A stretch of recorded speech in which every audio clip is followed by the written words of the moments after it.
Ayan guys, nandito na naman tayo sa site. Pumasok na naman ulit tayo dito sa site para maghakot ng mga materyales na ipapasok natin doon sa loob. Doon.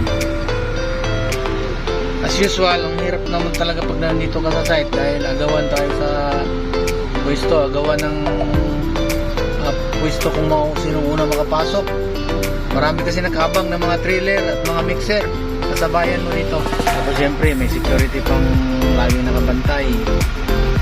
Kaya kailangan lagi ka mo bakod mo pasensya pag nandito ka mga kabot.